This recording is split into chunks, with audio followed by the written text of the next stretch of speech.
Did you notice any difference between a male client's feedback versus female client's feedback, or it's the same? I don't want to get in trouble for saying this. Okay. Live like a CEO. Welcome to our another episode of Live Like a CEO. You know that in this podcast, we invite C-suite executives to know about their professional life, their business, personal life, and how they manage it, whether they mix and match or keep it separate, and all these things about being a CEO. So today, I have a very special guest. She's a very good friend of mine. Her name is Giselle Georgi. She is the founder and CEO of GG Empower LLC, and she is a transformational life coach. So, without further delay, let me welcome Giselle Georgi, my good friend, in this podcast. Giselle, welcome to Hello. this podcast. Good morning. How are you? Welcome. Good morning. Thank you for having me. I feel great today. How about you? I'm good, good. Thank you so much for asking. And before we dive into our regular questions, can you please explain in front of our audiences, like, what do you provide from your company GG Empower LLC? You being a transformational life coach, what service, what support you provide for your clients?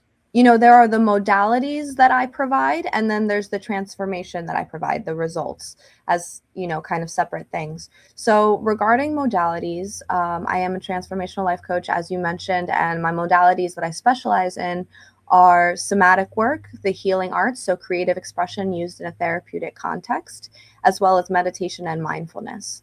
Um, My work is also trauma informed. I'm someone who has healed my own complex PTSD. It's been a personal journey that was largely done on my own. So now that I've figured things out the hard way, I pay that forward and help people realize the results that they want more quickly, more efficiently.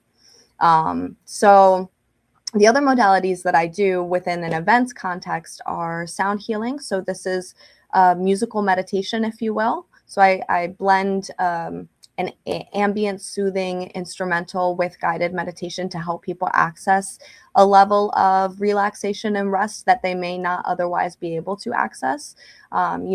Think about your overachievers, your overthinkers. Like, this is very useful for them. And then I also utilize somatic activated healing, which is a blend of many body-based practices like movement meditation, like creative expression through dance, affirmations, breath work, and actual somatic exercises. Any of these things I could talk to you about for an hour, right? But I'll give you the really short and sweet. And then I use somatic activated healing within my virtual containers within coaching. And that's half of the equation. The other half is, the actual coaching piece. And my coaching is very holistic, dealing with, I think my zone of genius is more so the spiritual, the emotional, and the creative. And but that said, I really love working it from all the angles, making sure that all the pieces make sense in one's life and is moving them forward, helping my clients gain clarity as to their goals and confidence. I call myself life coaches. We do a lot for people, but we have to narrow down what our title is, which can be really difficult. So, sometimes I call myself a transformational life coach. That's great. It can be a little ambiguous. So when I specify my specialization, I say personal power and confidence coach, because confidence oftentimes does require many different pieces in one's life to work together. That's very powerful, very true. Thank you so much for doing all these things. And dear audience, Giselle's all information, her Instagram, Facebook, website, email address, phone number, everything would be on the screen. So feel free to reach out to her if you need this kind of support from Giselle. She's great in all these matters. So Giselle, our name of this podcast is Live Like a CEO. So we basically focus on the entrepreneur side of everyone. So you being an entrepreneur, you being the CEO founder of GG Empower LLC, what made you entrepreneur? Like, is there any person, any specific thing, any childhood kind of thing? What helped you being an entrepreneur? Yes, I really love that question. Thank you for asking it. So there are a lot of different reasons. I worked in corporate finance, and I was good.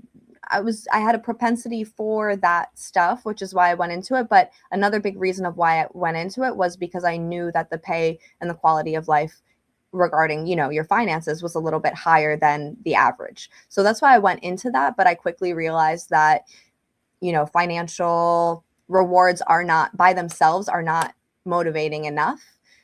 So I pivoted to this personal development and wellness realm, and I recognized that frankly no one was going to give me the quality of life or the autonomy that I desire and that I feel worthy of and deserve, especially because I was switching careers and I didn't have a formal education in this new field, and the reward versus investment of the education that would be required to become something like a psychologist, a therapist, frankly, just wasn't adding up to me.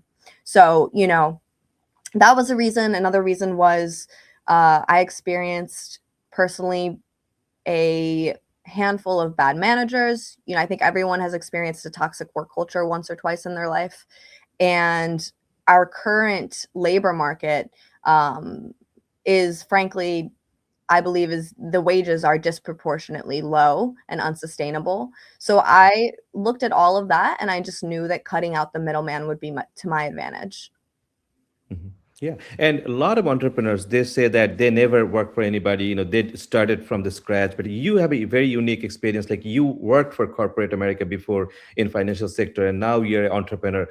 Was it a very tough transition, or was it the easy transition? And if easy, why?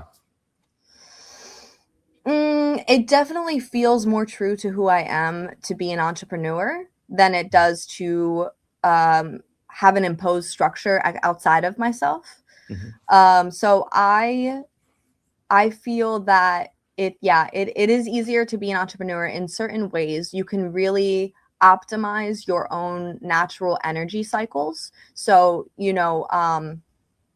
if, for example, like if you're really tired, but something needs to get done, rather than trying to push through and um, doing it not as well as you could be, as an entrepreneur, you have the freedom and the ability to take a power nap, wake up, and then have a fresh eye Mhm. for the thing that needs to get done, right? So that's like one micro example of all the ways that entrepreneurs can really play to their strengths, Mhm. um, and play to their natural energy levels. Um, that said, there's other challenges that come with being an entrepreneur that may or may not be for some people. For example, the uncertainty that is Mhm. inherent in being an entrepreneur. You don't know necessarily, especially when you're starting out, where your income is going to come from, how much income you're going to receive. And that can be really challenging psychologically for people. You also need to really be a self starter and you need to be disciplined.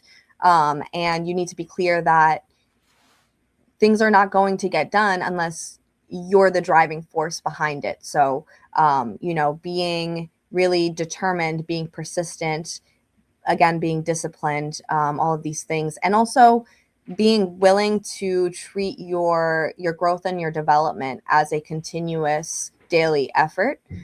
Because as an entrepreneur, there is no I don't think it's possible to get complacent. Mhm. I think you have to keep figuring out what the next edge is in order to stay relevant. Exactly, exactly. Very, very true, very powerful. Thank you, Giselle. And next question is: a lot of entrepreneurs they express their interest to teach their kids. I know that you don't have any kid, but a lot of entrepreneurs they want their kids, like children, to start their first LLC early. Like some even say, like they want their kids to start a LLC in their middle school, high school. What do you think about it? Is it like too early? Is or what is your Yeah. opinion? And how to do it? So this may surprise you because I tend not to speak well of corporate culture. Mhm. However, I did gain some really great strengths from being in that environment and also from uh, getting a degree in a business school. Mhm. So, communication, timeliness, reliability, how to how to present professionally, All of these are invaluable, I believe. And so if I have kids, I would not, if I have the choice, I would not raise them through a public or private school. I would instead raise them through the Montessori school, because I want my children not just to be taught what to learn, but to be taught how to learn. Like, that is the most important thing, is to spark their desire to be curious and apply themselves and be clear on their own what interests them. So what I would recommend for my child would be to do their best to have corporate experience, to start out in corporate, not just from that work ethic perspective and that communication skill and professionalism, but also because that is oftentimes provides greater opportunity financially. So, you stack your bucks, you apply yourself, you learn the things that matter, and then you part ways if you want to, and you do your own thing, but now you're so much more resourced and well equipped. Perfect. Yeah, that's really important for kids to learn those things from very early age. And Now, also, yeah, please go. sorry, if I could just add a note, Sure, it sure. also lends credibility.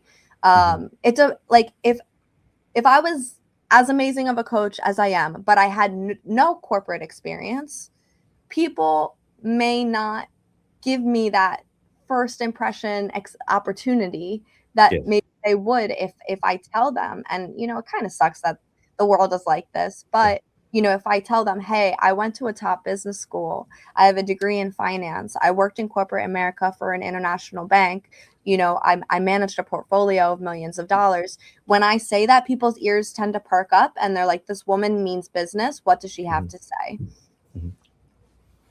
Yeah, that is true. That is true. Your past experience, especially like a credential, that matters a lot. If you go to like a good school, work for like a big corporation, those name recognition definitely helps. Even like when you start your own LLC, own business, that helps. Like, oh, I have experience with this, so that definitely build your credentials, credibility. That's true. That's true. All right, Giselle. So in your practice, being a transformational life coach, when you provide service, how do you get feedback, like whether your client is taking it positively, negatively, or how do you get feedback from your clients? Do you have any unique way to take it? Yeah, so I thought long and hard about this, and the truth is I don't have an unconventional method to get unfiltered feedback. I'm Mhm. old school. You're an adult, I'm an adult. Tell me what's on your mind. Tell me how you're feeling. I create, within the structure of my program, there are check-in points, there's exit interviews to um, consciously discuss and intentionally discuss what's working, what's not working, what they would like me to adjust in my approach, the results they're getting, and so forth. That said, I wanted to offer something maybe a little more interesting and fun for that question. So here's something that's on my mind for applying for the future. Mhm. I'm considering putting together a quiz that sounds fun to my prospects, and answers a question for them, whether that be what is the most appropriate program that I offer for them, or how would I categorize their profile of the challenges they're facing, and in doing so, I can provide a specific remedy. But framing it as like a fun personality quiz that people can take, and this can also be a free lead magnet, and it can also provide me with market data around my audience's pain points and their behaviors, and I can leverage that when determining my target market and my messaging. Yeah. And when you get this feedback, even like the quiz you're designing, or if you have anything, did you notice any difference between a male client's feedback versus female client's feedback, or it's the same? Or it doesn't matter, like a male or female, like gender doesn't matter? mm, I think on the whole, women, I don't want to get in trouble for saying Okay. this, It's but fine. I think on the whole, women are more concerned with how you will receive what they're going to say Mhm. than men are. And because of that, women can be less direct, Mhm. um, And so, yeah, that is something that I navigate a bit, and also finding the balance, the very fine tuning balance of, um, we can talk about this later, but everything I do is nervous system aware and respectful of. So what that means is, I intentionally don't try to, if you look at life coaches, like there's like Tony Robbins, who Mhm. intentionally, he uses, profanity in his coaching intentionally to disrupt the way that your brain works so that you Mhm. pay more attention. He will be confrontational.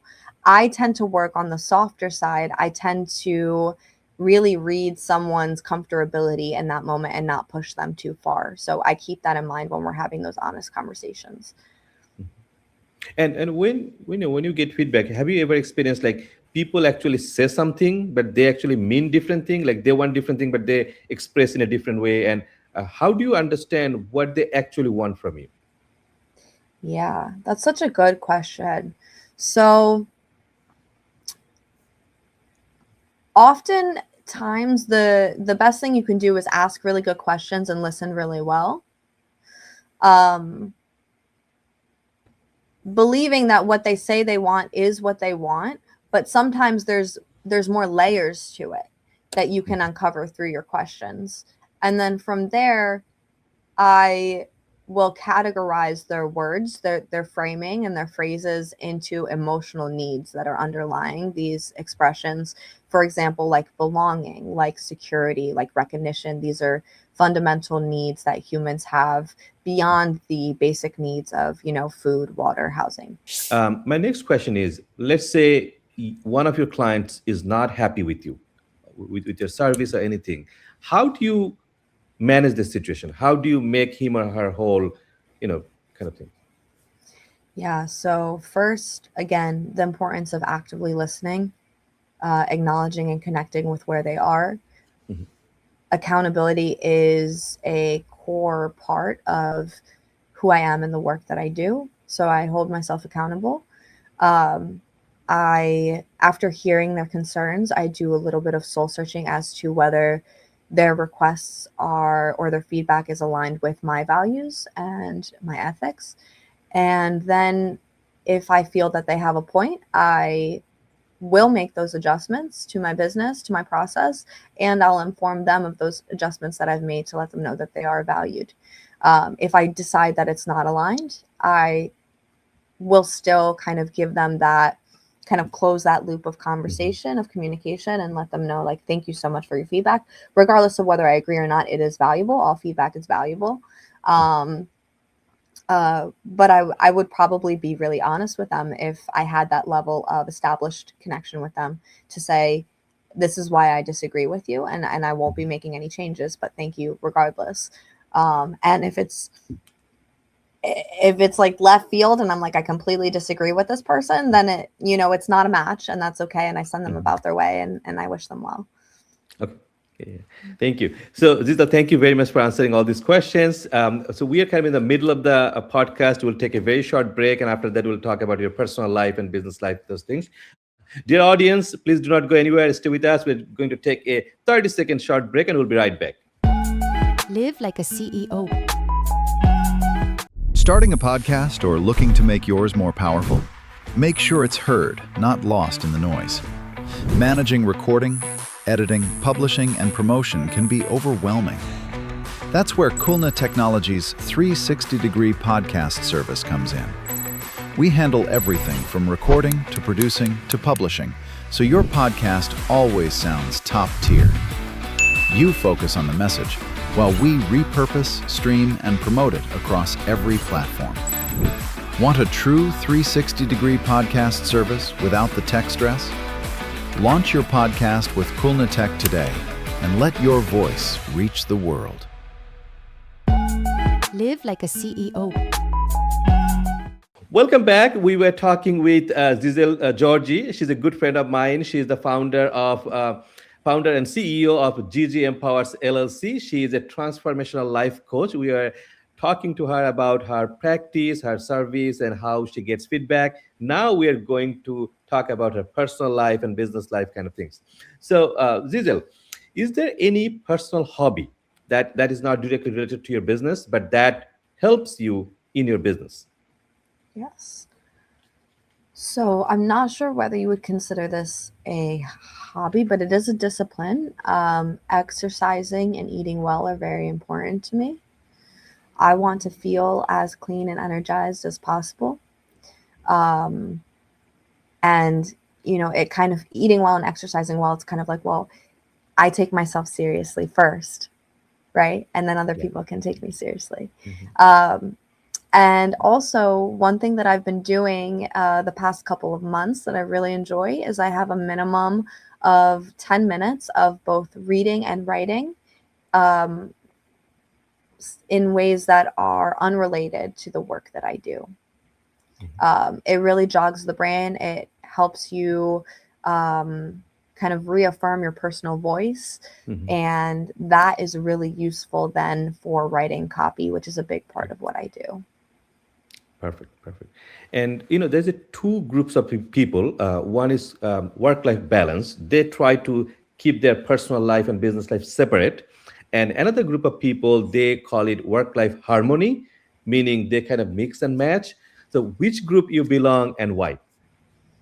Yeah, I've never heard that work life harmony. I really love that. I would say that I am the work life harmony person. So I do think there are moments and even seasons where it is best to unplug from work and really be present. But usually I am having so much fun with the work I do. I'm weaving in my work and my play. I'm socializing and resting.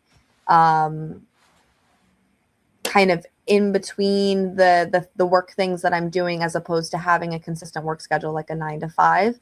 So the line between work and life is really blurred for me.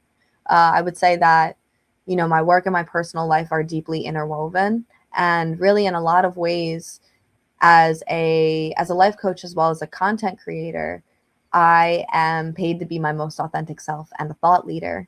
I'm Mhm. blessed to be able to do that. So it is very important as such that I am very connected with my joy, Mhm. the things that light me up. Yeah, yeah. Being connected, that's really important for many aspect of life. Hmm. Mhm. Yeah. Well, next question. So, is there any particular, do you recall any particular incident or lesson that you learned from your business life, like your professional life, that you applied to your personal life and you got some sort of benefit out of that? Sure. So the work I do oftentimes is with a trauma informed perspective. Um, and learning about what trauma informed practices actually means has been really beneficial for my interpersonal life. So, as an example, um, being a trauma informed practice can look like establishing consent, checking in, establishing consent, prioritizing a felt sense of safety. When we talk to or speak to conflict resolution styles and things of that nature, prioritizing trust, refraining from using negative or harsh labels or pathology or judgments towards people, because really, as a truly trauma informed practitioner, you understand that behaviors are contextual adaptations rather than personal failings. And so that helps me approach relationships in a more patient and compassionate way, and also in a way that is more nurturing to both parties on a nervous system level. And that can look like, honoring boundaries, explicitly having conversations about what boundaries are and desires are, emphasizing one's personal sovereignty and self-determination over structure, or um, giving people more permission, including myself. Again, coming back to personal skills, how this translates to personal skills. When you understand what being trauma informed and nervous system Mhm. aware means, you then give yourself more permission for rest, more permission for leisure that's led by the body's natural rhythms, and also being very human centric. So taking people's how people convey their own experience and their own feelings, taking that at face value and giving credence to that and giving respect to that, rather than being like, well, that's not how you should feel. Yeah. Things like that. Yeah. Yeah. Now the opposite. Like, have you learned anything from your personal life that you applied in your business and you got some sort of success? I work so much with that emotional intelligence piece. So, I think a lot about how best to communicate, how best to relate with others. So I keep coming back to this personal lesson that I learned that applies to being a business owner, which is the importance of listening to your own intuition and honoring your own intuition and communicating in alignment with that, with your, your truth, even when it's not easy. Also, to not take things personally and to let rejection roll off your back and to embrace failure as a part of the process. Yeah. Thank you so much. Those are very powerful words. So, Giselle, we are at the end of the podcast. This is the last question. Do you have any tips? 1, 2, 3, or it can be one tips. One tip for young aspiring entrepreneurs. Yeah. So one, identify your own strengths and your skill gaps, as well as identifying your strategy and your strategy gaps, and hire the appropriate business coach. When you're first getting started, I do believe it is very important to have someone who can provide you with experienced insight and can hold you accountable and can make sure that you're really challenging yourself to grow in the best ways and the most, in the ways that are the most worthy of your energy, so that you're not shooting in the dark and making costly mistakes that could be avoided.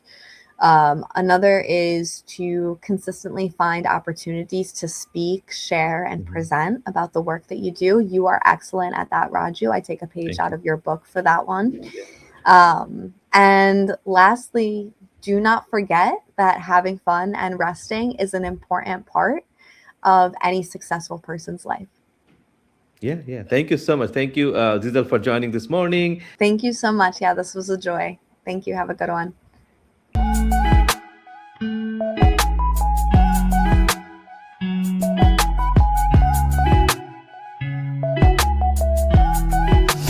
Live like a CEO.